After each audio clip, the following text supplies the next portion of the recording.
Hey, good evening, everyone. This is The Power Source from Upper Room in Preston, Minnesota. Welcome back for another episode of some exciting discussion, actually, about a topic we've never discussed that I can recall on the show. And we have a guest here who has some very personal experiences with this topic of finances and financial management as a Christian.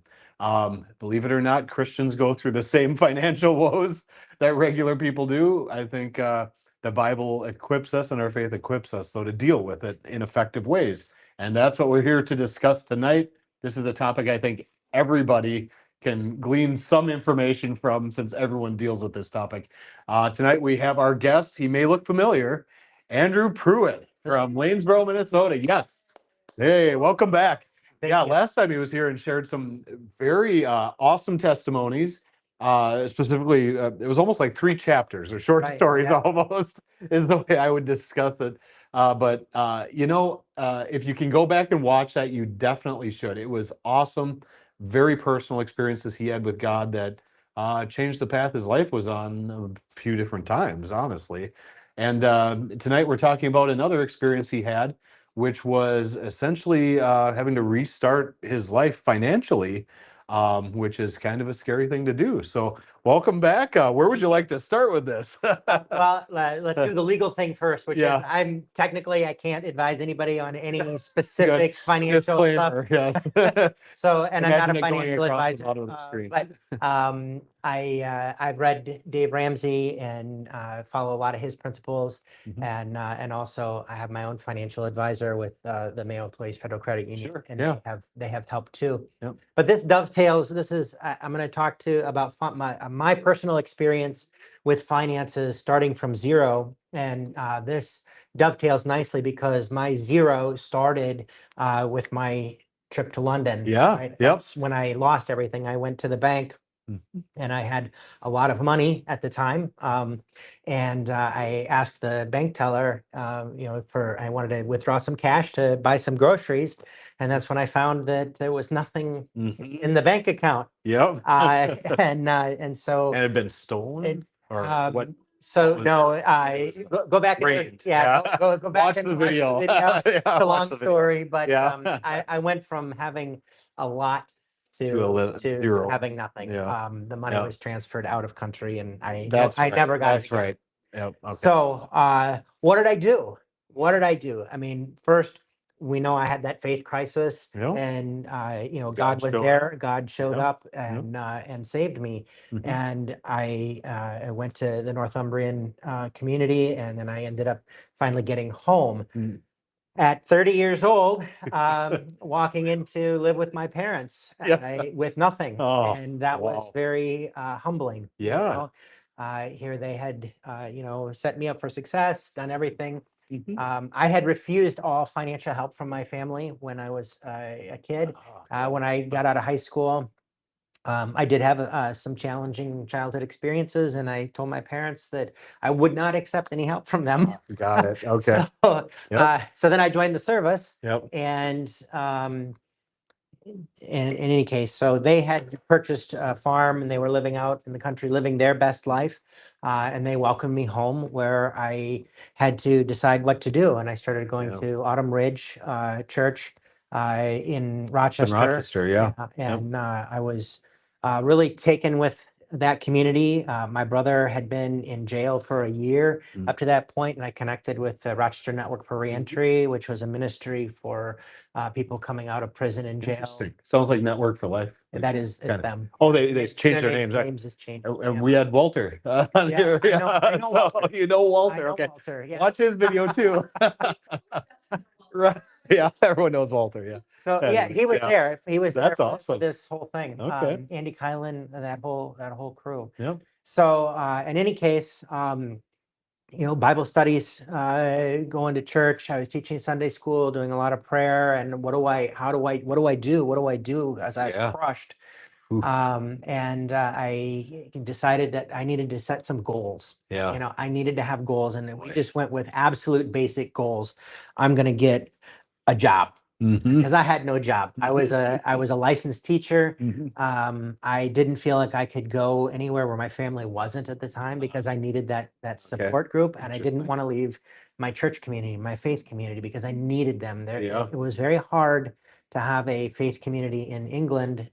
That just, they've lost their faith. Different you know, for- dynamic yeah. there. Yeah. So I needed those support. So the jobs were elsewhere. Mhm. I started substitute teaching.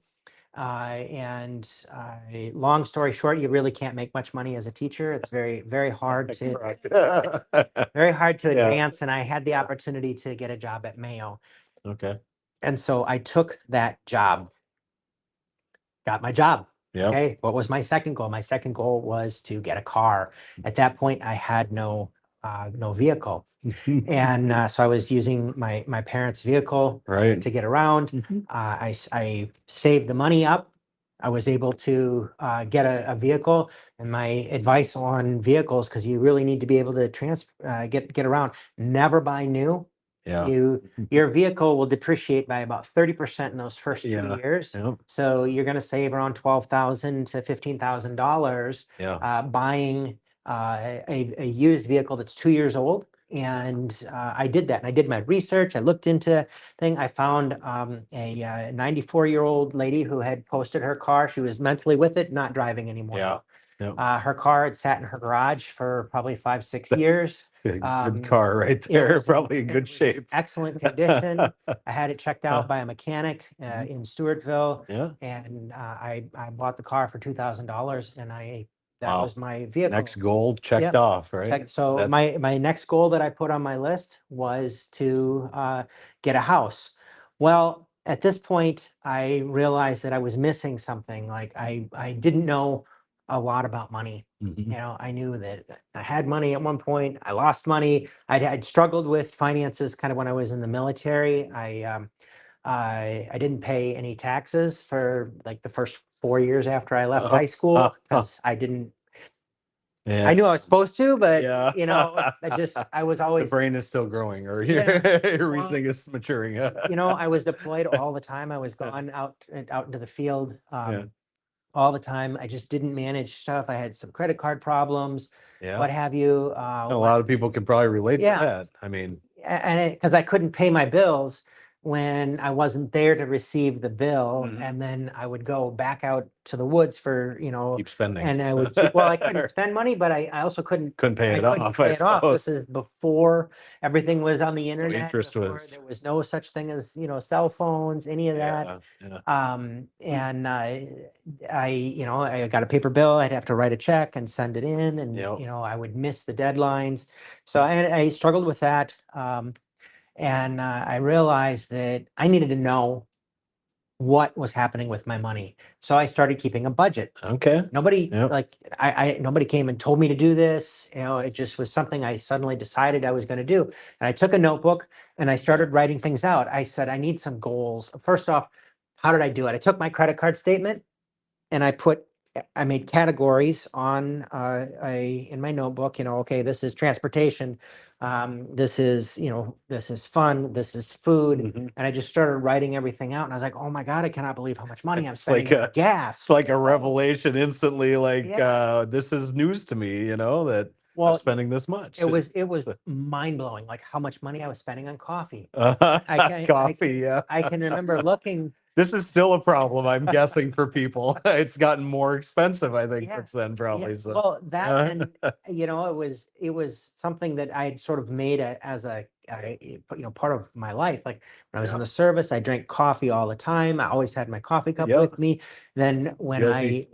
when I was trying to go meet people or go out on yeah. social stuff, I would get my coffee. Yeah. And I realized I'm spending a lot of money on coffee, like a lot. Yeah. So I thought, well, if I make my own, Mhm. I'll save money. And I had the same revelation, believe it or not. I invested money into a nice machine is basically what I did. Yes, And it paid yes. for itself in the first, 4 months or something like that? 5 months? Well, Pretty quickly. So, No, yeah. It wasn't a cheap machine. Yeah, interesting. 5 years. Yeah. So yeah, definitely a good idea. This is great advice, honestly. I mean, and it's so simple too. I mean, some of the things you're doing at the beginning here, and there's more I know, Oh yeah, but so far to me, it's obvious that it would have been overwhelming just to look at the big picture of this thing and go, how do I even start this? Where do I even go? This is impossible. Like this is a mountain in front of me. How do I move this thing?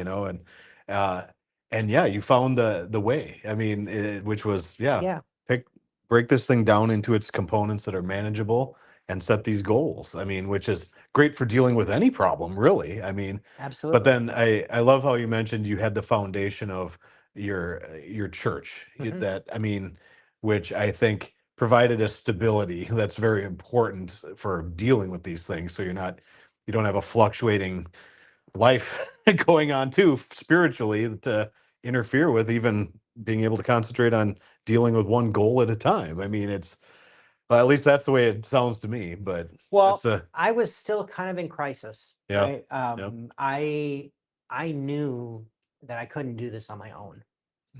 With man, it's not always possible, but hmm, with God, anything is possible. yeah, And I needed that foundation. I went to Bible study at least once a week, and then I was at church, and then I volunteered to teach Sunday school. yeah, And so I was studying, I was writing my lessons. hmm, I was, teaching little kids, which yeah, was very rewarding. hmm, And then I was also learning, with the Rosh Network for Reentry yeah, and listening to these other guys who had really, if I thought my story was bad, which I did, everybody thinks theirs is yeah, bad. But to yep, hear A, what these people had done, and B, the remorse that they felt and the direction they wanted to go. yeah, And I realized that, okay, everybody is struggling. hmm, Everybody is struggling, and there is a way forward. I can right, remember the picture on the wall, of Jesus helping those, that was in, mhm, one of the houses. And I can remember Andy Kylan talking about, rebuilding your life and he held people accountable. He met with them, he talked to them, and he did it with my brother. mhm, Um, mhm, so there was this, support. And yeah, I really don't believe that we can get anywhere in our life without that spiritual connection to other people. hmm, And that's what the church is all about. yeah, I don't think you can do it on your own. I don't think yeah, you can stay at home and pray in your basement by yourself and really have a connection with God. yeah. I don't think that's, once in a while, you need that, sure, Oh, absolutely, absolutely. yeah, But you need a yeah. community. You Yep. need a community of faith. It's a balancing that has to occur there. Yeah, yeah, because we actually discussed the having a prayer room or a quiet place. Psalm 91:1 is what it was. Tom Shanklin, watch that episode too. Talked about that, and this is kind of the flip side of it. Is yeah, iron sharpens iron. Do not forsake the gathering together of the saints. And the Yeah. Bible's very clear about this to gather together. So that's it's a very important part of your story. Obviously, like this made it possible for me to see that this immovable thing in front of me could be moved, that I wasn't alone, that this was doable, and I had a support system, and that's huge. And to be clear, I wasn't sharing my financial goals or struggles with Right. the people at church, but what I was sharing was that life is a struggle, Yeah. and I'm going to participate in this study with you and grow Hmm. as you were growing too. Yeah. And that helped me because I was able then to focus on the things that matter because I Sure. felt spiritually and emotionally more grounded, and it became more and more grounded as I went forward. Yeah. Because as I looked at my budget, I'll just kind of Yeah. bring this Yeah. back in. Yeah. As I looked at the budget, I needed goals. Hmm. So what do I want to do? I want to buy a house. Hmm. How do I buy a house? And I talked to my parents, and they're like, you really want to have 20% down payment. Yeah. And but you're a long ways from that. You have nothing, and we're not going to buy a house for you. Yeah. So, That's good. That's good that they so said that. Yeah. I came up with a plan. I Uh, said, I'm gonna set a goal. My first goal is to get $10,000 in checking. And mm, that's what my budget. I'm gonna cut out different things in my lifestyle here. mhm. The candy. I was eating candy, but a lot of candy bars, a lot of coffee. Yeah. I was eating Candy and out. coffee. The more I ate out, the less I had. Hmm. So the money started to grow. And I can remember how happy I was when I saw I achieved $10,000 in Yeah. checking. Yeah. and I had $5 in savings. But I had course, 10,000 yeah. checking, and that's when I said, Yeah. okay, I'm going to set a new goal. I'm going to keep that $10,000 in checking, and I'm now going to get $10,000 in savings. Mhm. How did I do that? Now, because I had this goal, I asked my employer, like, how much overtime can I work? You know, Yeah. I know you guys want Yep. people to work. And they said, well, you can work up to 104 hours, per pay period. And I said, okay, so how am I going to maximize my money? I'm going to maximize my money by working nights, which is terrible for your body. Okay. I don't You want to recommend. do it long term. No, and even short term, I think it really did hurt me physically. I Mm. think it hurt my health permanently. Huh. But this is the choice I made. You know, I made that choice to work nights, and Yep. then I talked to my supervisor and I said, look, I want to set this up so that I work every single weekend, because there's a night shift differential Yeah. and a weekend shift differential. So if I work every single weekend, Yeah. you know, and I think, what was it? I worked, was it Thursday, Friday, Saturday, Sunday, Monday Okay. for 2 years, 104 hours of paid leave, Wow. no vacation. I didn't take a any lot. vacation, and I also chose not to sell my vacation, Mm. right? So I intended on taking it when I had hit the maximum amount of time that they allow Yeah. before they start Yeah. not allowing you to accrue anymore. Yeah. So I did that.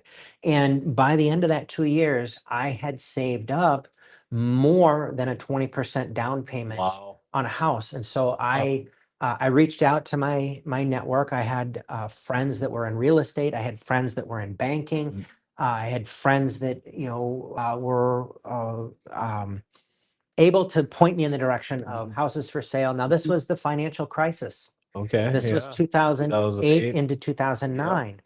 Now, I looked at that as an opportunity. Yeah, absolutely. I Yeah. said, I'm going to find a house that will achieve the goal that I want it to achieve for me, but I'm going to get it for less than the value that it's out there for. I'm going to buy it when the person who's selling it has to sell it. It's going to be fair to them, but it's probably going to be below market value. Yeah. Yeah. And I did some other calculations. So at that point, gas prices were as high as they are now. I mean, they were terrible. And I had to look around, and I said, okay, I am going to live close to work, which excluded the community like Stewartsville, which I really wanted to live in a small town. I wanted Yeah. to live out in the country. I Sure. wanted, so I've got to be practical. Okay. Because at that point, I believed that God had saved me for a reason, and that reason was to do some good in the hospital. Okay. And Yeah. I was probably not going to have a family, and I would be happy if I got a house and a dog. And that was all. I just limited myself to Yeah.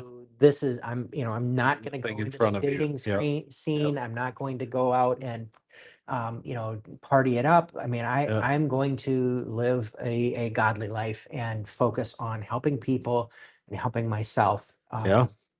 And And getting your financial affairs in order. and getting, yeah. Yeah. So I went out Yeah. and I started looking at houses that were, within what I wanted to be able to do was use mass transit to get to work. I didn't want to have to drive my car, because I went and did other calculations, and I said, okay, if I live, here, what's the gas going to be driving to and from work? So I figured out my miles per gallon and the cost of gas and whatever. And what's the cost going to be if I ride the bus? Right. And I found out I could save hundreds of dollars riding the bus. Sure. So I Yeah. started looking at bus routes, and I insisted my house be in Rochester. I learned more about people looking for a house than I had up to that point ever. Like, I could not believe the stuff. I went to all of these houses that the people had, failed to pay their mortgage payments, and the houses were repossessed. Yeah. The damage to the inside of the house, the things people did to their houses after, when they lost them, dumping cement down the drain, doing all kinds of damage, water damage, things like that. Yep. Just really terrible things. I was really surprised at human nature and how vindictive people could be. I also felt bad for them. But eventually I found a house where it was actually new construction. Huh. This lady and her boyfriend had decided to build it. They weren't married. He built the house and put it in her name, and then they failed to make things Sure. work. Yep. And so they fought about it. The house was not repossessed, but it was upside down. Okay. They weren't Yeah. they were going to lose the house. Sure. So then Yep. I negotiated with my realtor, Mhm. who was a very I think they still do realty, Mhm. Utsby's, Okay. but they negotiated, and we got a deal for the house. I had my 20% down payment. Yep. I did explore the VA options for VA loans, Yeah. but because I had done my finances so well, I didn't need to use Right. the government Yep. financing. A lot of requirements with that program, as good as it is. And I Yep. think it's a great program, Yeah. and there are definitely it protects the veteran. Mhm. It It does. definitely protects the veteran. But I was in a position where I didn't need to go there, and I was Yep. able to get a lower interest Yeah. rate. Yep. I bought the house, and I said, okay, now what's next? Dog. Yeah. Dog. That's Dog. funny. Not a plant. Not a plant. No. Plant dog. So here's now here's I where guess. things come full circle, right? This is what's really wild. My aunt Stacy was the one who helped me in Northumbria, and she had come back, and she was coming to Rochester. Hmm. So I bought this house, and she needed a place to put all of her stuff. Hmm. So she brought all of her stuff. She furnished the house. I didn't have to buy a thing. She lived with me for a couple of years. That's awesome. Right. My brother ended up moving into the basement while he went in and out Getting back on his feet. yeah, he he had many relapses. We Mhm. had some, there was, Mhm. drugs came into the house, drugs went out. We had issues, and eventually he was able to resolve his issues. Good. Yep. And he's doing well today. But then Stacy ended up moving away too, and I held on to her stuff for many years after that, but Huh. I never had to buy anything. In- Funny thing. So I just kept plugging away, right? I Yeah. had my dog. I took a walk every night, Yeah. on the Douglas Trail. Yeah. I kept my night schedule. I Yeah. worked those hours. Yeah. I went fishing, and I Yep. just and I went to church. I did not have any plans, beyond that. Hmm. And that's when I got an email from my wife. She Future wife. she was my future wife at the time. Yeah. She sent me this email, and I was like, oh my God, she's so smart, right?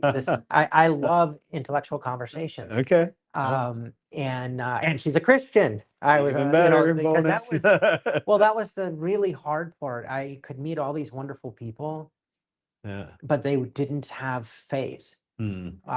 or they had walked away from faith, or they weren't sure about their faith. And my wife was very much, a strong Christian. Hmm. And in this email, I was like, okay, well, I'll meet her for a coffee. Yeah. So, You're paying for coffee again? I'm paying for no, coffee. see what she's doing. Yeah. I'll get it. But it was at Perkins, so it was Okay, not, it's nice and cheap. it Yeah. was not at a coffee shop. Yeah. And That's she worked funny. at Mayo too. We met at Perkins, and we talked for 5 hours. Yeah. I was just blown away. Huh. She was the Wisconsin honey queen. Oh, So, really? Yes. So we talked about Interesting. bees. We talked Yep. about bees and healthcare. That's cool. And it That's cool. was wonderful. So then we went out on another date for donuts. I had my house, Mhm. right? I wasn't Mhm. looking for anything. And here's the other thing that I want to mention about buying a house that I think is important for people to consider. When you purchase a house, you have, and we were talking about this a little bit earlier, there's a lot of other expenses, Mhm. right? Your home is your Are there castle, ever- but you've got to pay for everything that happens there. Insurance, right? property taxes. Insurance, Yeah. taxes, And I do want to talk about taxes too. But there's all of the maintenance that goes Yep, into it, right? yep. Maintenance is a big deal, and if you can do your own maintenance, you can save a lot. Yeah. You have to be willing to make mistakes too, Mhm. and for things not to be perfect. Yeah. But when you have your mortgage, okay, and this is where I made another good decision. This is before I knew who Dave Ramsey was. This is before I had sat down with a financial advisor. Mhm. But I had I had a talk with my parents, and they're like, if you can make double payments on your mortgage, Yeah. and you'll pay less in the long run. So Yeah. I had this 30-year mortgage with like a 5.2% interest rate, and so I said, well, I'm going to make double payments then, since I'm working all this over. I continued to work the overtime. Yeah. Right. I continued to do that. Yeah. So I was earning money, and I started making these double payments. I think over the lifetime of that mortgage, I saved around $172,000. That's a lot. Wow. Yeah. So in interest payments. So that's how much That's less I interesting, paid in yeah. interest, Huh. because I put that second mortgage payment every month directly to principal. Hmm. And I can remember forgetting to write apply to principal on the check, because we're still before everything was all digital. Yeah. Right? And I was doing it with a check.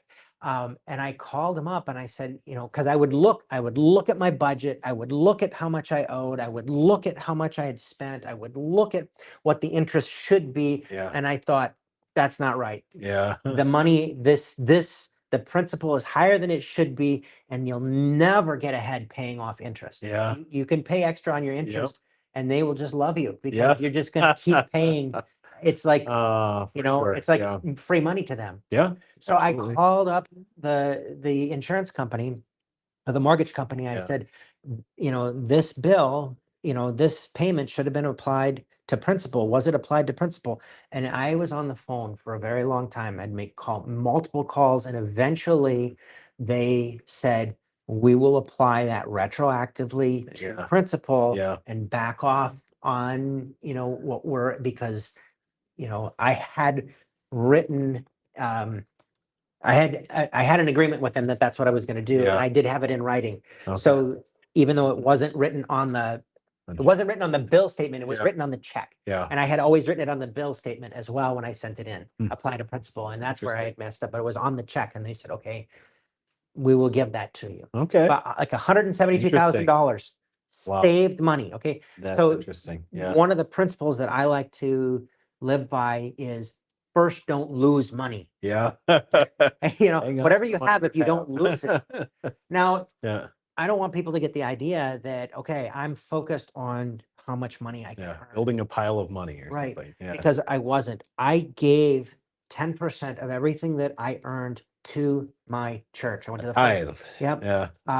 Tithing. I Yeah. went to at that point, because I'd moved into Rochester, and my mother didn't like going to Autumn Ridge, so I liked going to church with my mom. So we went to the First Presbyterian Church, which is the church that I grew up in, Okay. and I love that Okay. church too. So I started going to the First Presbyterian Church, and so that's where I donated all my money. Sure. So 100% of my giving was to that church, Mhm. and it was 10% of my income. Mhm. Lest you think that I made a lot of money and had a high-paying job, I am not a doctor. I am not, I am not a nurse. I did this on a phlebotomist paycheck, which is a Okay. very low-paying job. Okay. While I have a master's in education, I was not able to break into the school district. With all the funding cuts, they wouldn't hire me. Wow. They said, your degree is too high and you have too much experience, because I taught in London. Isn't for that a year. weird thing to hear? They wouldn't they wouldn't hire me. So You're too qualified. Right. Sorry. I was overqualified and overdegreed. Yeah. And I almost didn't get the job at Mayo, because they said the same thing. Wow. But I kind of begged them, Mhm. and I got in. I'm not above begging. Yeah. But make that, make that double payment and give, because what that did for me as a person is it made me feel like not only was I receiving something from this community, but I was giving back to it. Right. I was working nights. It was hard for me to go to church. It was hard for me to participate in the activities. Yeah. And so I did those things, but then in giving, I knew I was supporting the mission. I would read the newsletter and see what are they doing with this. Right. They're going out and they're feeding people. Yeah. They're clothing people. They're serving people. And while I served in my capacity in phlebotomy and helped people that way, it's not the same as giving to people who are, if you've made it to Mayo, you're being helped. The church is going out to people who can't even get to the hospital, who can't get to a place where they can be served. The church goes out. Right. That's where it mattered to me. It's interesting too, because it probably gave you a different perspective on the place of money in your life, or the importance of it. At least that seems to be, I've seen that in my life, I guess, when you give offerings or tithe. I think it gives you a more biblical mindset towards money and the control it can have over people in their lives. Sometimes it gives you the right perspective, which is good. I think it's interesting because I just see a pattern, or I hear a pattern where, you had this experience with God. You hit rock bottom, basically. God showed up, and then you pressed in and you faced the turmoil. You didn't run from it or hide somewhere. You turned and faced it in a very methodical fashion where you could move forward against this thing and deal with it.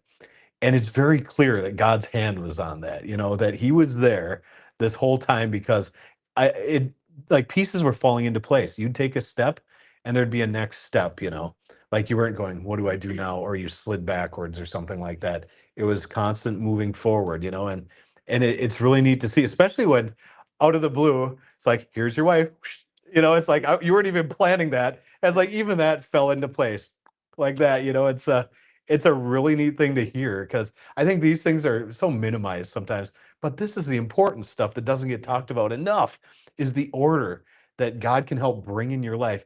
Even I think some people have the idea, like, you pray to God, I need money or something like that. And God's more like, I'll partner with you and show you who I am and who you are and where money belongs in this picture, And it's almost like there was this journey he was bringing you on, this thing that had brought you to your lowest point. He's using it to rebuild your life in an even better way, which is awesome. I want everyone to experience that. That's like, but there's more, right? No, there's lots more. Yeah. But more, yeah. Yeah. So it was, God has always been a big part of this story, and the factor of being part of that body of Christ in the community, sharing even when you can't be the person who's handing out that food or whatever, was important to me. And it made me feel like these were my people. And I had lots of conversations in the hospital with people, because a couple of things that were important to me was Mayo has the Franciscan values. So, the church, the hospital was started by, the Catholic Church and the Mayo brothers. People forget about, the sisters. And then Methodist Hospital, which is where I did most of my work early on, I was the Methodist. And there's a chapel there. There's, a very, very nice church inside the Mayo Clinic. And they don't keep you from expressing your faith. No, you can't go and proselytize, but you can live your faith. You can live those values, and you can express them. And I talked to a lot of people. Another conversation that happened, and I had to do a lot of research on my own, because the whole money thing was new to me, because I didn't grow up. My parents didn't talk about money much. I can remember when they said, you got to make sure you have gas money. Here's how you write a check. You know, That'd be don't sick. overdraw your account. Here's how you keep your balance on your checkbook, so you know how much you have, so you don't overdraw.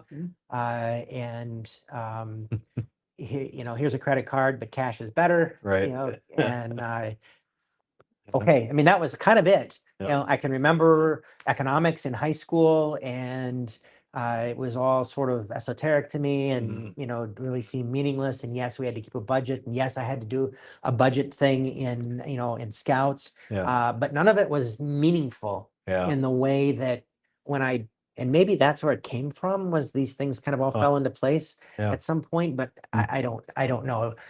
When I was in working at night, and I was working all this overtime, people started complaining to me about they weren't going to work any overtime. They weren't going to stay late. They weren't going to do this because they didn't want to pay taxes. And I thought, okay, what do you mean? Talk to me. Why am I losing money because I'm working extra and I'm earning more money? And they to a person said, when you earn more money, the government takes it all away, and you're not getting ahead. So you're working for free. And I said, well, I see that my bank account is bigger. Right. What do you mean? You know, so I started looking into this, and here's what I found: more money is more money. So if They don't just take all your overtime. No. I mean, Nope, they don't. that's interesting. They would think that, or It's that's it a is twisted a way of thinking. widespread belief with my coworkers anyway. Right up until I retired, people were telling me they wouldn't work overtime because they didn't want to lose it Interesting. in taxes. So I looked into this, and to what I realized is each person's situation is very different. So let's have a scenario. If you are a single parent with 3 kids, and you are not making enough money to pay for whatever that cutoff is. There is a cutoff, and I don't know the numbers, but there's a cutoff where if you make over this amount, then you can lose some benefits for like childcare or food stamps, things like that. Got it. And if let's just say you work some overtime and you earn $500 over that amount, you lose $5,000 in government benefits. It's called the benefits cliff. And some people who had just started at this low paying job, because phlebotomy is an entry level job and it pays very low wages, might have hit that benefit cliff. Got it. Okay. So that's what they were talking about. Yeah. I don't know if it was, but they could have. So that was one potential. The other thing that happens, and people kept telling me, you want to change your withholdings if you're going to work all that overtime, or if you're going to get that third paycheck in the month because of there's too many days in the month and the mail's going to pay you that extra one. Change your withholdings, or your dependents and whatever. And I looked into that and I thought, well, that's kind of not necessary either, because here's what does happen. You work overtime, you get a bigger paycheck. Right. The Mayo system, and this is any employer, it's not unique to Mayo. Any large employer is going to say, because it's an automated system, it's going to say, okay, you make that, it's going to say, you make this much every paycheck. I'm going to increase your withholdings to pay your taxes, because we have to pay income tax. Right. And you will see a bigger chunk taken out, and it says for taxes. It's not for taxes. It's your employer estimating what they may have to pay. And they're going to take more out. But guess what? You get a larger refund at the end of the year. You get it back. You get it back. So I looked at that and I said to myself, okay, here's a game we can play. I got a great big refund. My withholdings wasn't set up properly. If I get a big refund, that means somebody else is making money on my money. Right. and I want my money to make money for me. Mm-hmm. So I decided that I was either going to pay in or pay zero. I do not want a refund. Yeah. I would rather earn money on somebody else's money Yep. Yeah. and then, and then pay it. pay it back. Yep. So we hit very close to zero at this point. We generally pay in to our taxes because we don't want to have that refund. A refund Right. is forced savings without interest. Yeah. I So, agree. right. So it was a way for me to increase my earnings because at this point I started playing around with CDs. Yeah. And I hadn't quite learned the investment game. I made some poor choices, right?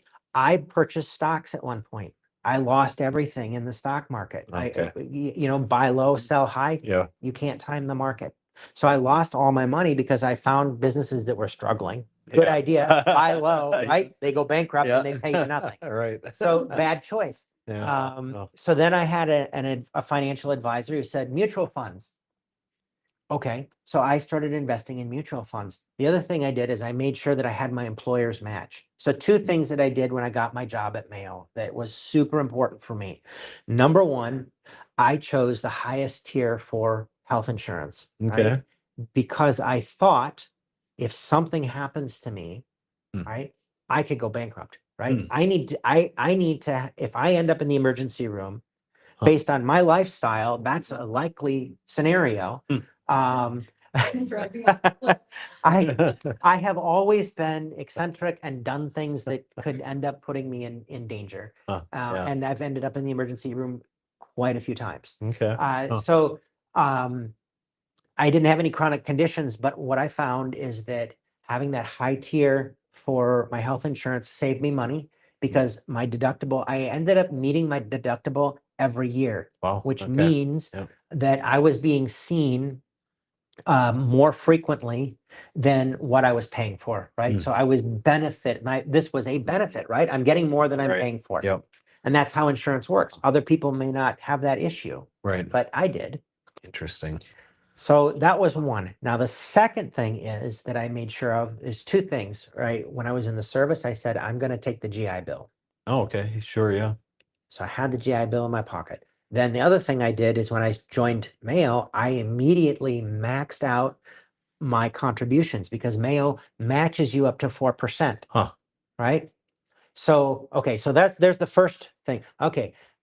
For if I max out my contributions, Mayo's going to give me 4% extra money, free money. Sure. Don't leave that on the table. Right. The magic of compounding interest is the more money you have, the faster it grows, the bigger it gets, the more you have. I hope people just heard that. It's magic. Compounding interest is absolutely magic. So I started doing that, but then I went a step further, right? I used that money that I was earning on my overtime you can have a traditional IRA or you can have a Roth IRA, and you can have that in your 401k or your 403b or your and then you can also have something outside as long as your contributions, you got to figure the contributions together. That's why you need a financial advisor. But bingo. I maxed out my retirement contributions every single year for more than 20 years. I can tell you that's what my financial advisor says too. Like max out that IRA. I mean, that is what you want to do. So you set a goal. Yeah. Okay. What do I need to live on? Okay. What do I need to live on? My goal. So when I retire, right? Nobody else in the picture here. I need $30,000, $50,000 a year. What am I going to need? Okay. I set my goal at $30,000. I think that may be a little low these days. Nowadays it probably is. But at that point, that's what I set my retirement goal for. And then I said, so what do I want to have in my retirement bucket before I, leave work, permanently? And I thought to myself, I bet I can hit $1 million. And if I hit $1 million, and then I started setting these other goals, right? I said, I have to have a minimum, I want to meet a minimum investment growth goal. And so my minimum investment growth goal was 10%. If I'm not making 10% annually, it's pretty good. Then I'm going to research other avenues, right?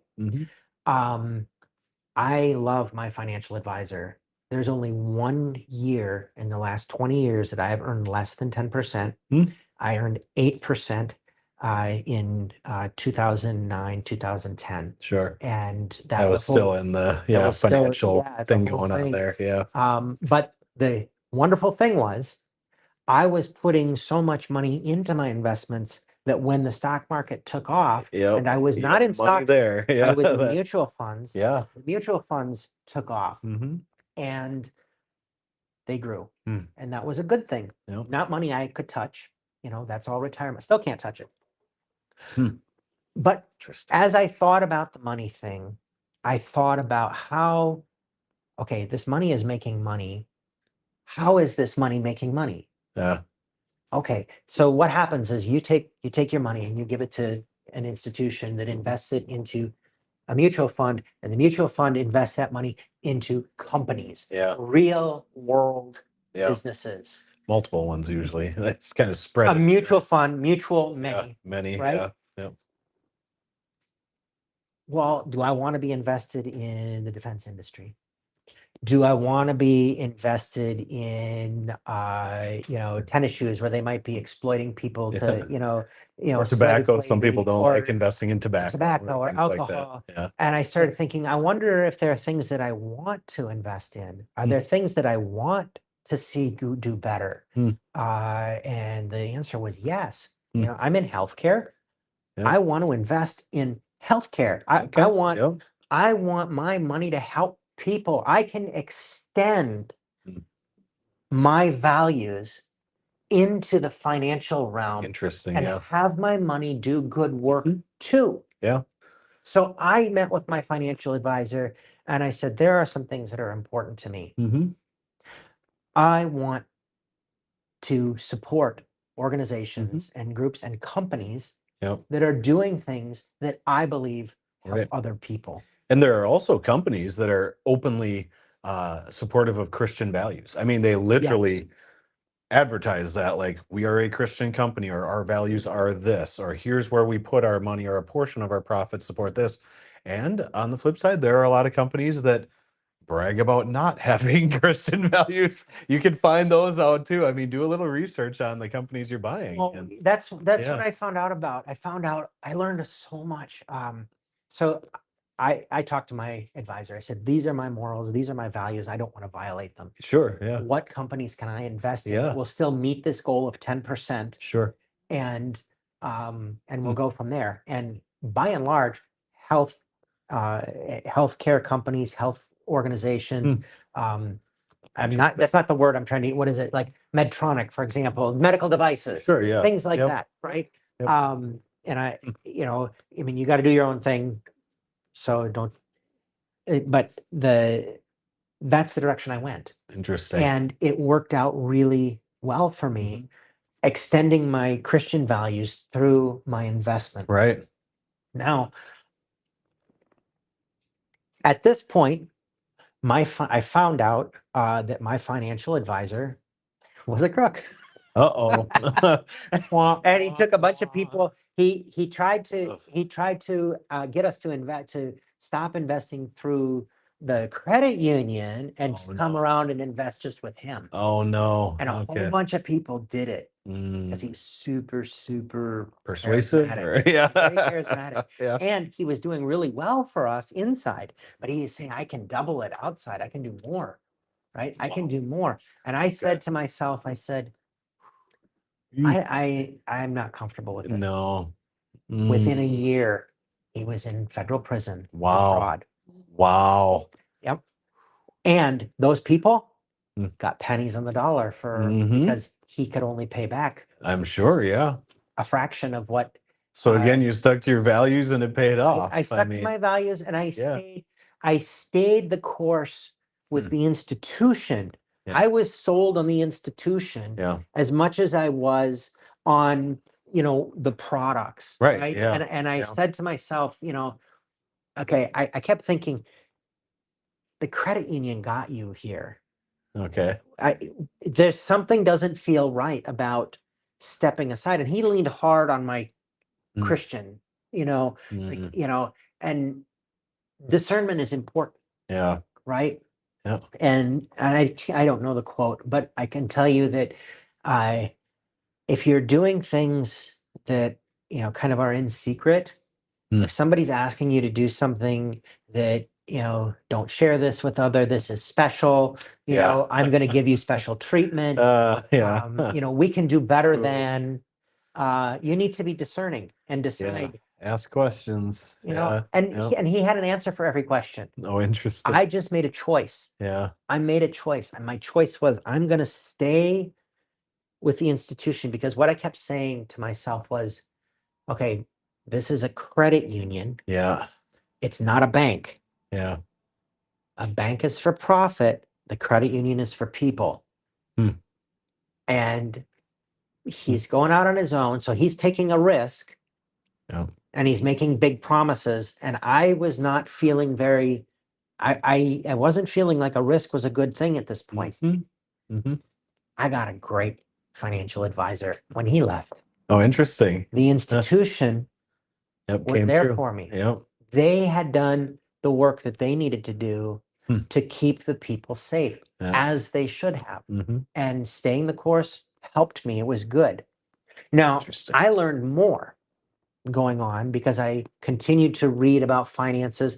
At this point, my wife and I, we had decided to get married, and her interest is in finances. Oh, she loves finances. What a perfect union there, I'd say. Yeah. Well, she had started many businesses.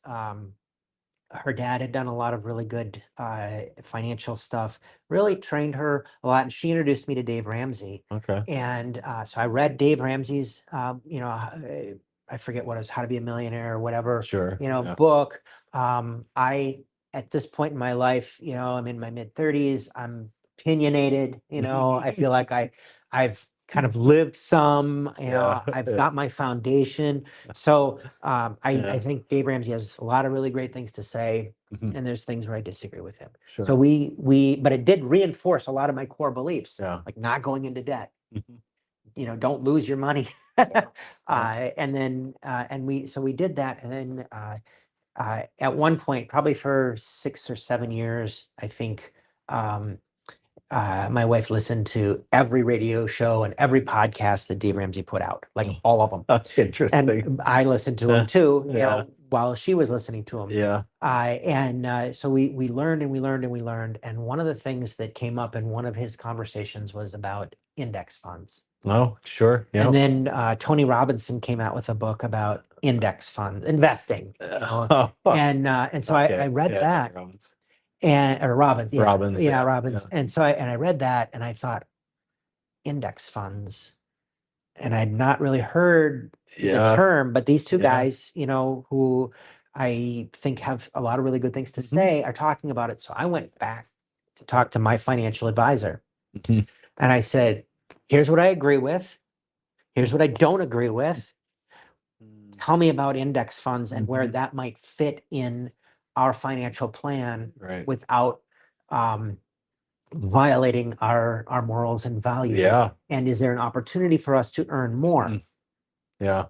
And my wife was with me at this time, and the financial advisor really explained it well to us. And so we invested in some index funds. We kept our mutual funds. We just opened up additional funds, and we do earn more in our index funds because there are fewer fees generally associated with index funds.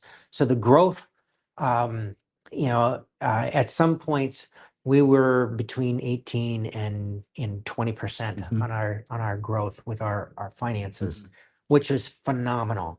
Right. And for people at home that might not know what an index fund is, you're basically investing in like for example, NASDAQ, right? Or the S&P 500. You're buying basically a slice of everything basically.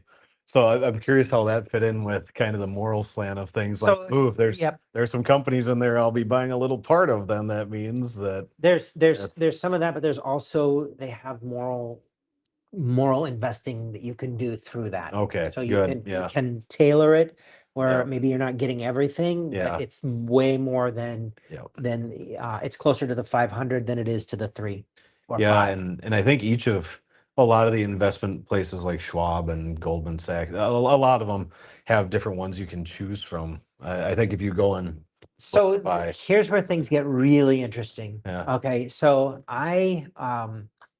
when I started talking to my coworkers and stuff about investing in funds, Mhm. a number of my coworkers were Muslim, Interesting. and they have a like they cannot earn interest Oh, wow. on their finances if you're going to follow Sharia law, right? You can't Huh. you can't buy you can't invest, like you can't even put your money in an interest. You can't earn interest. Wow. They can't charge interest. So they have a very different kind of structure. Every one of these major financial institutions Huh. has options for the Islamic community. Interesting. And just because you're not Muslim doesn't mean you can't invest in those things exactly. and earn money with them too. Interesting. So you can discern. So there are the religion, and this is where I think that the lever of faith is way more powerful than people think. Right? When you look at what a group of faithful people can do, it is far greater than what you're going to see, because God is involved and you're doing God's work through extension. So use your brain. Yeah. God wants us to think, and go out there and find a way to do it. Now, I've skipped over the biggest thing that we did that to set ourselves up for financial success. When we got married, my wife and I decided to have an experiment. I had this idea, and what I said was, we've been living alone for years. I'm fine on my salary. You're fine on your salary. And there is absolutely no reason why we need to live on 2. Interesting. So we said, okay, tell you what, because my wife made more than me. Okay. We said, let's save 100% of my salary for 1 year and see how it goes. So we set a goal. This is the goal setting, and making choices that are, I don't know why I have these thoughts, but they just seem like something to try. And so we did. So we saved my salary for a whole year. Now, ask yourself this: what would you do if somebody wrote you a check for your annual salary? What would you do with that money? So give a tenth of it. I guess that'd be the first thing, right? We never stop giving. That is an absolute. My wife is a solid Christian. I was a solid a solid Christian, and that is the most important. Yes, you give, and that happens monthly. We set this stuff automatically. Yeah. Yeah. So it's not like I go and think, how much did I earn this month? Yeah. And write a check. Right. I do not put money in the offering plate. I did when my son was young. I would give him money to put in so that he would learn to give. Yeah. That he would see, and we put money, give, save, live, and his allowance, and he'd divide it up, and then he would take the give and he would give it to church. Okay. Right. Yep. Or we would ask him, where do you want to give your money this week or this month? Or, and we would do whatever he wanted. Sometimes he wanted to put it in the guys that are ringing the bell. Okay. Or sometimes he would want to give it to the homeless guy, which that's another long story about giving like that. But we didn't want to discourage. We wanted him to give. So we allowed him, and we still allow him to give. Right now, he wants to give to jungle keepers. Oh, interesting. So they buy land in the Amazon. Yep. They're trying to save a very specific Amazon River, which has an uncontacted Amazon tribe that lives there that the narco terrorists are trying to kill. Oh my. Okay. Anyway, he saw that, he wanted to give to them. So he's been giving his earnings to them, and then also some to the church. Interesting. So, but we took that money, right, and we invested it, and then we said, well, that was easy. Okay. Well, this time we said, let's make it harder. Let's save your salary and live on mine. Right. So we did that for a year. Now, interesting. That amount of money 2 annual salaries put into an investment 20 years ago Yeah. at compounding Oh, interest, yeah. earning, which when your base earnings is always at or over 10%, Yeah. Wow. started to snowball. Yeah, And absolutely. it set us up where we are. Mhm. We're very happy now. We've been Yeah. able to purchase the land we want to purchase. We've been able to purchase the house we want to live in. Mhm. We've set our son up for success in the future. Mm. You know, we have no financial pressure Yeah. that we worry about. We know that we can survive Mhm. even if we both lost our jobs. Now, I'm retired. My wife is still working. She's going to retire soon. Not exactly sure when. It could be next month. It could be next year. I don't know.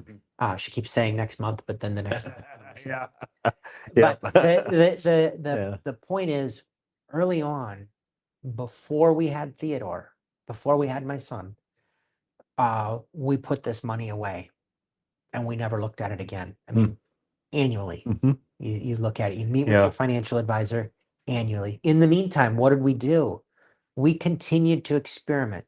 We started a business. We did a honeybee business. Mhm. That was fun. We made a lot of money on Yeah. that. We made wise decisions. Yep. But it almost ruined our marriage. It was terrible for our relationship. Huh. So we sold the business, Okay. right? Again, discernment, right? I mean, it's like we That and a see where frying this is going. Yeah, frying pan, those things. Yeah, pay attention when there's a sign. Yeah. Yeah, you've got to realize there are limits. Yep. And they're different for husband and a wife. Yeah. Where I could keep going, she didn't like not having me around, Okay. Yep. and that I chose family over money, Yep. right? I think we could have earned, I want to say, the way we had projected the business out, um, we probably could have had an annual earning of around $5 million a year. Wow. Yeah. So I had to Interesting. decide that I was not going to do this on my own and I Mhm. wasn't going to walk away. Mhm. And so I did. I Yeah. shut everything down. That was it. Yeah. Focused on the family. Yeah. And we don't have that money, Yeah. and it's probably a good thing. Yeah. Because it would have been focusing on the wrong thing. Yeah. And you think, Mm. oh, if I have all this money, I can do something with it. Well, guess what? I give more to my church than I've ever given before. Hmm. I see what giving has done for my son on this Jungle Keepers. And he looks at the email and he's excited to see the next dot on the map when they make another purchase. Right. Yep. And Huh. we know that they're protecting an area and a people who the uncontacted tribe that lives there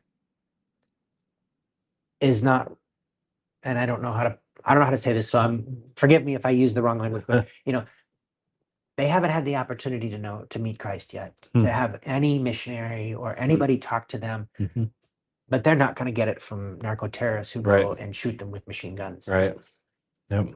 They won't be ready for that until someone can approach them with love. Mm-hmm.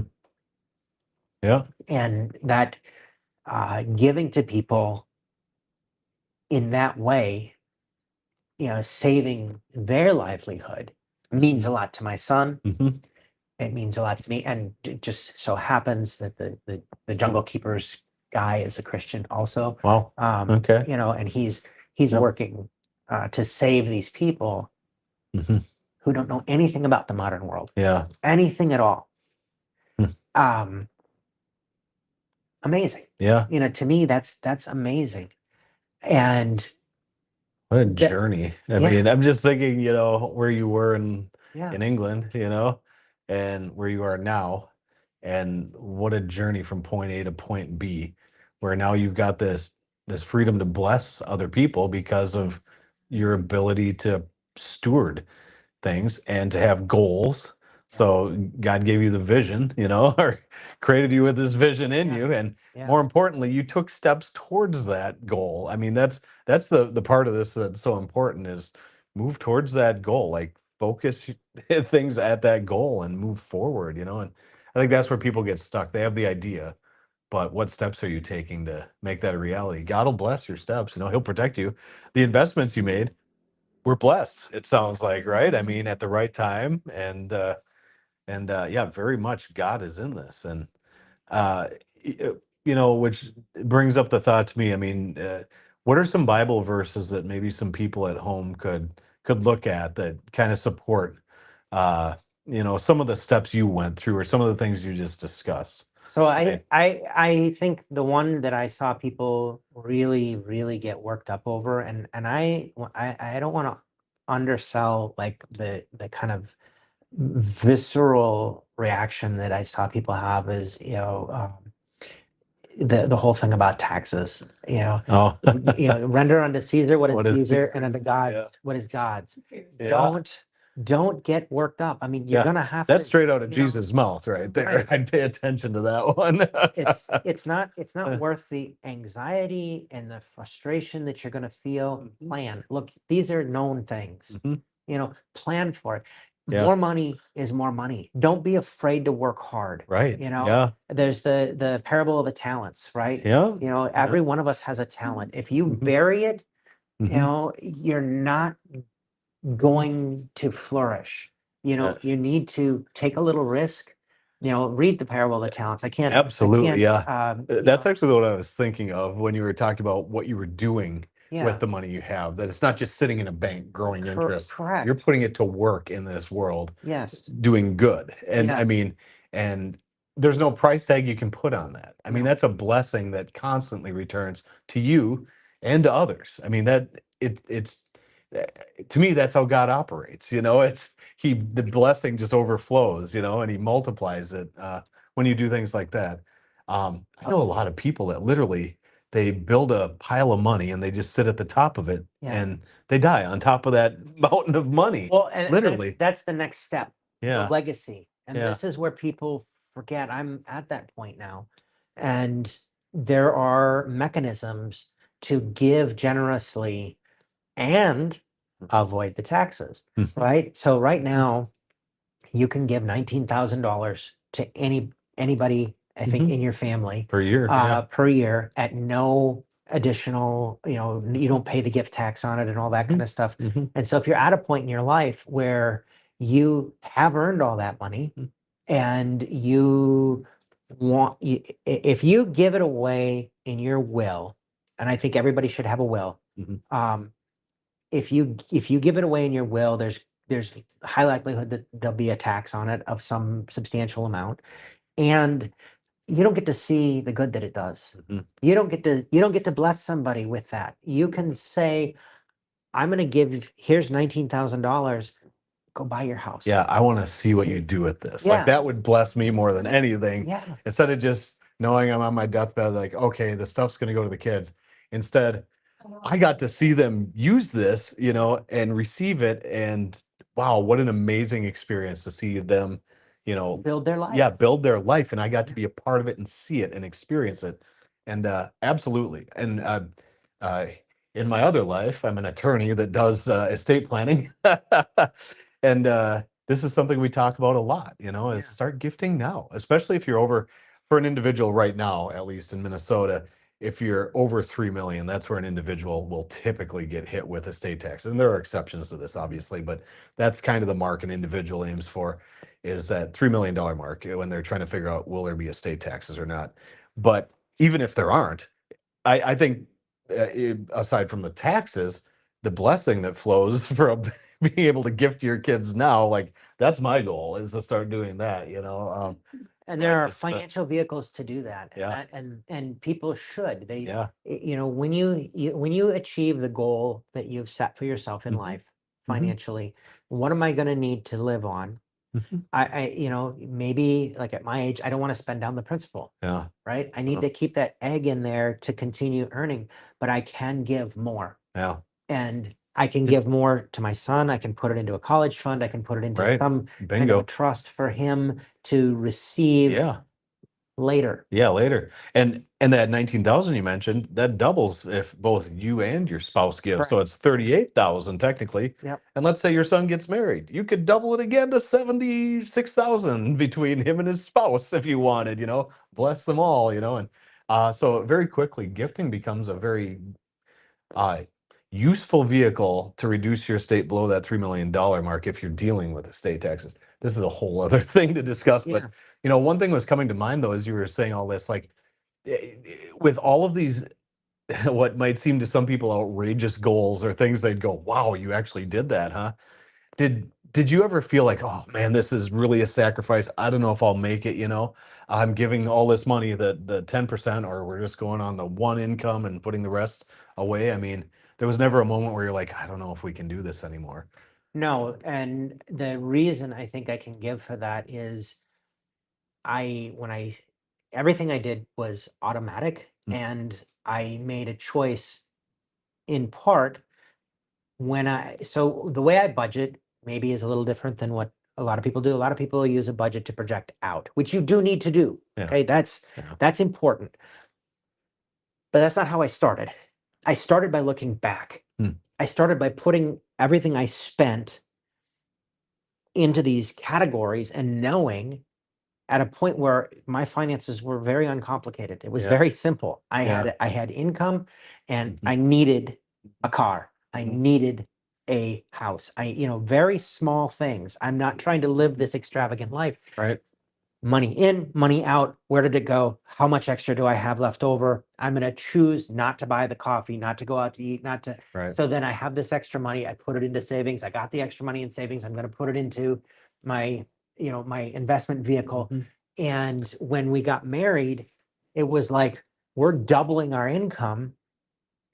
She had a house, I had a house. And you know what? We made bad decisions too. I don't want to make it sound like we always. There's still the human element in this. Yeah. We thought that we could help her mother, who lives with us. She was a hoarder, whatever, very naivete. I thought family takes care of family. Let's talk to your mom. We'll give her a fresh start. We'll move her from her house into your house. She can pay the mortgage and then live in this house for the rest of her life. And when she dies, we can sell it, and that'll be, it'll be a paid off house, and we'll get that. So what happened? She took all of the stuff, including the garbage from the old house, hired a moving company, moved it all into my wife's house. Moved it all in there. There were so many clothes hanging from the rafters that the rafters broke in the garage. Oh my goodness. Garbage. There was so much damage to the house that when we finally we had to kick her out. Right. So we had a lot of family drama. We had to kick her out. It took us 2 years to clean all the garbage out because she had done things like bought a whole bunch of gold coins. Okay. And these were all over in the house. We didn't know where. No. It's like an Easter egg hunt. An Easter egg hunt. All right. Yeah. Go through Treasure hunt. everything. Yeah. To find all this the amount stuff, of time. right? Because so took us 2 years to clean it out, and then when we sold the house, the market had crashed, and we sold it at $40,000 less than she paid. So we got nothing. We lost $40,000, in that. But you know what? We'd made so many other good choices. Yeah. That even that did not matter. And all we felt was relief that the house was gone. And I'm glad people heard that too, because that's kind of it. There will still be difficulties, but generally speaking, God will bless this scenario, especially if you're giving. I mean, I think that is the key element, is where is your heart at on this? What's the direction you're going with this, and how are you sowing your money? And how are you using it, putting it to work instead of burying it in the ground? Yeah, so it's do that. There's the parable of the talents. There's the render unto Caesar what is Caesar's, and unto God what is God's, and that's really important, I think, for knowing where your money is going when you invest it. And then there is what was the one from Luke 14? You mentioned that too. Yeah, the Luke 14. For which of you intend to build a tower, sitteth not down first, and counteth the cost, whether he have sufficient to finish it. That's So, the one. Yep. Yeah, look at what you've got Yeah. and don't do too much. We've been guilty of that many times, where we've done more than we should have, and it's been very stressful and painful. Yeah. And you have to realize that maybe I didn't reflect on this and pray over it long enough to make a decision that was a godly choice. Yeah. And- or there's a lesson I need to learn here. right. Sometimes the lessons are just as important. Mhm. But yeah, again, that was Jesus saying that, right? I Mhm. mean, in Luke. So he was presuming that, yeah, this is common sense, that you'll kind of keep an accounting know what? before you jump into something. And, It's not yeah. common. It's not common sense. Mhm. The number of people in my career that I talked to who were struggling financially Mm. Was incredible and had no goal. Huh. They had no goal. In the end, when I retired, I was an instructor at Mayo, and so I got all the new people coming through, Mm. Yeah. and I would ask them, "What are your plans? Mhm. What do you plan on doing in 5 years?" Mhm. And the answer was, I don't know. Whatever know, happens, happens. I have no goal. I have no plan. I'm living paycheck to paycheck. It's a boat And being tossed around on the sea, basically. It'll go where the wind blows. if you don't set a goal for yourself, um, you won't go anywhere. Mhm. You just won't. You have to know where you came from, and you have to at least have an idea of where you want to get to. Mhm. Um, Even when I was at my low point, coming home from London, and with my parents, I sat down and I said, I just can't sit here and mope about my losses. Mhm. I need to get up and get Mhm. moving. Mhm. And I set those very basic, Mhm. achievable goals, Mhm. very achievable. Get a job. Mhm. I can get a job. I am employable. Yep. Even if it's taking out the trash, I can do that. I will have a job.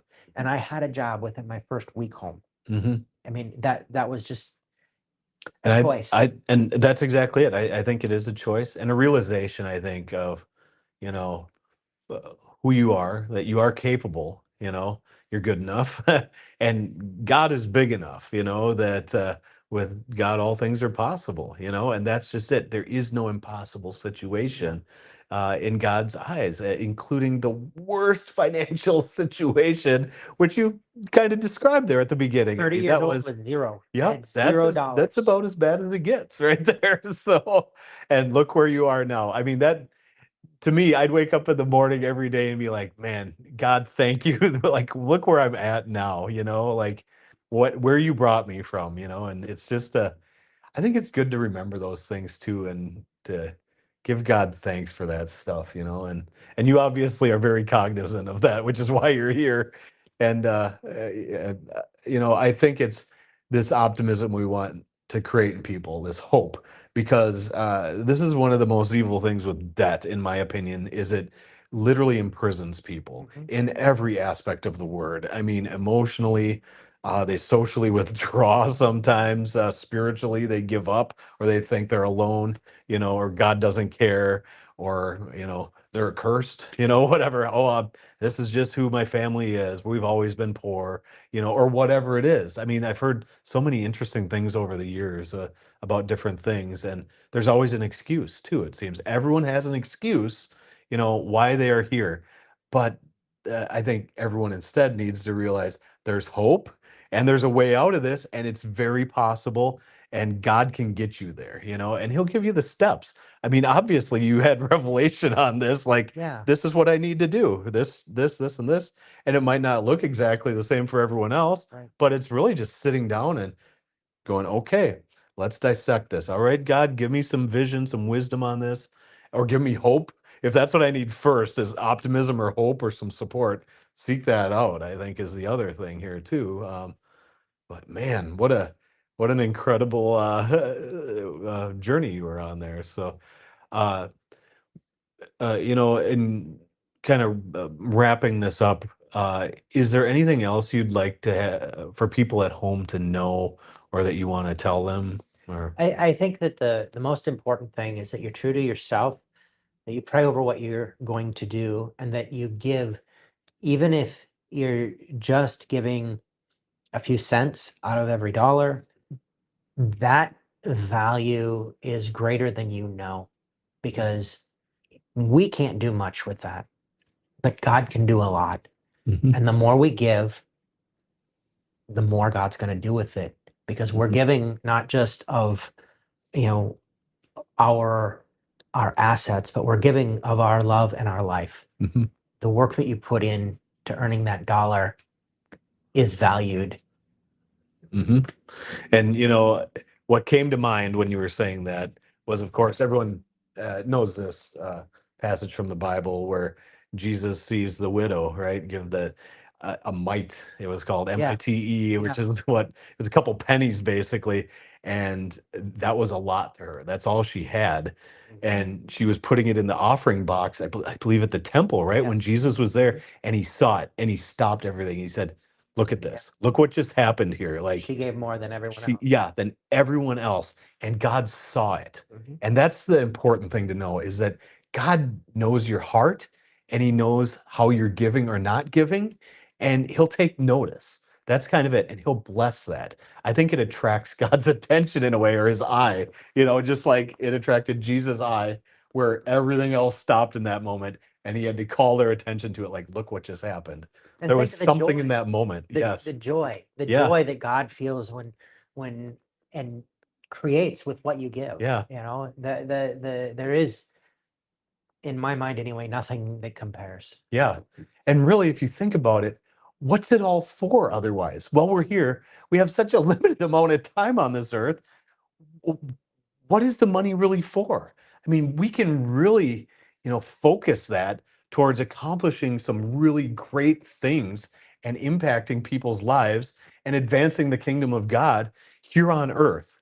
And that at the end of my life, I don't want to think that I died, just sitting on a pile of money or something, or just seeking after the dollar every single day, but more focusing my attention towards, what can I do with this dollar? What can God do in my life and in the lives of people around me, to impact this world? And that's one of the big takeaways I just got from your story here too. So, wow. Well, that is very encouraging. I thought that was awesome. What a great topic. And by the way, if you've enjoyed our conversations with Andrew, we're going to have him on again. We'll have to get that scheduled at some point here, but talking about a really cutting edge topic of today, hot button topic, whatever you want to call it, which is AI. And that impacts Christians too.